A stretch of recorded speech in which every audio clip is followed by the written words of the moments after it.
This is the Code to Cash podcast. Engineers like to build their own stuff. They can always make a better mousetrap, and they probably can. But my opinion has always been, if you've got that sort of resource on your team, have them build something you cannot buy so that you can get two things for one.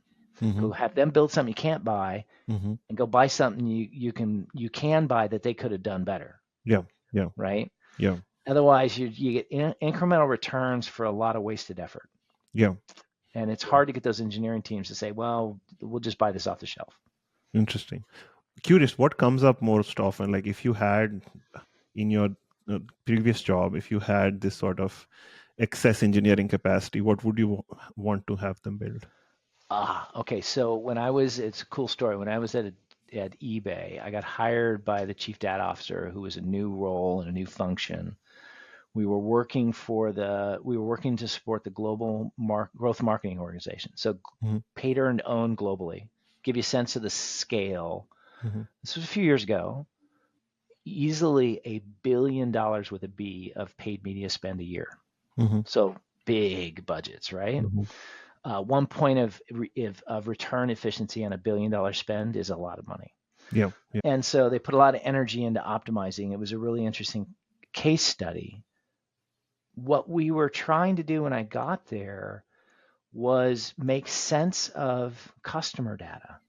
Nobody had ever made sense of it. Yes, less made much use of it. We had 20 years-ish of behavioral data on the website that we never threw away, down to the cookie level. Interesting.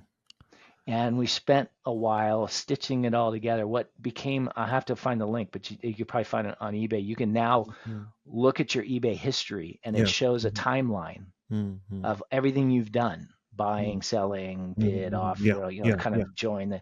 That didn't exist because they couldn't do it when we got there.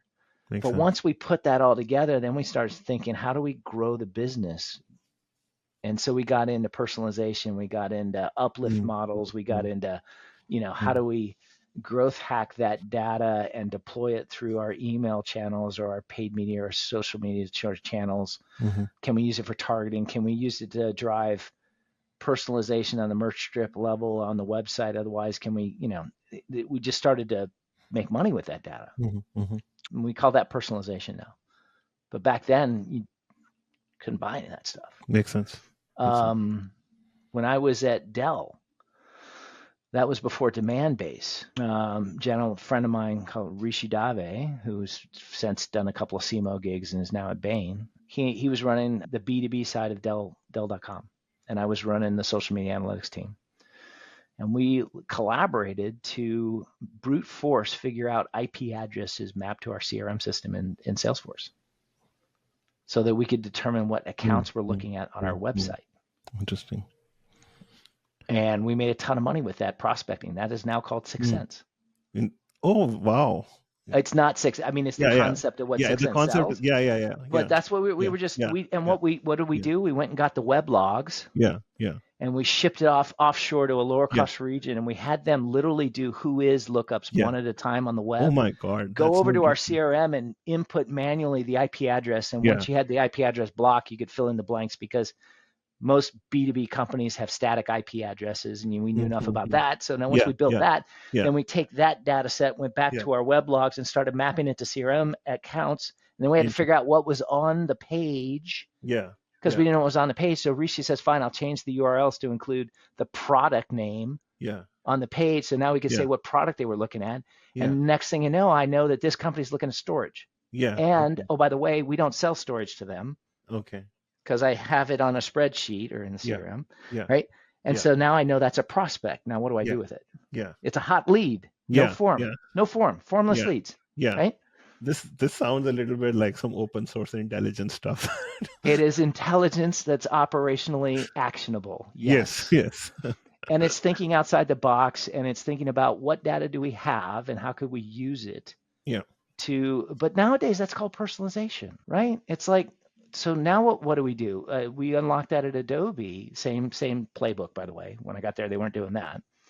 But now I could buy Demandbase, so I could get the IP address mapped to but they didn't know what to do with it.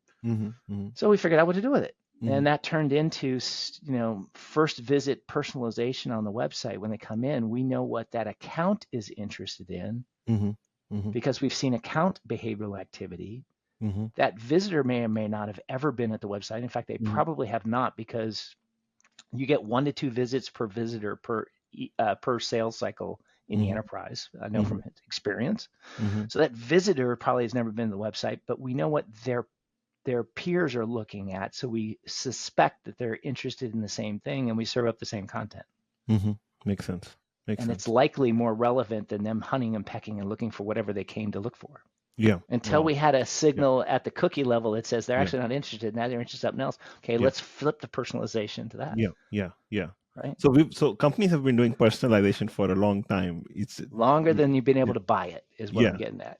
So early days with Dell, it made a ton of sense to build that. Your question of what would you build? Something I can't buy. Like, I know I can figure out how to make money with this. I just got to, and I can figure out how to put it all together. But now I can buy it. I would never do that again. I just go to 6Sense and go, or something like it, Demandbase and whatever. But makes sense. Very, very cool story. Very cool.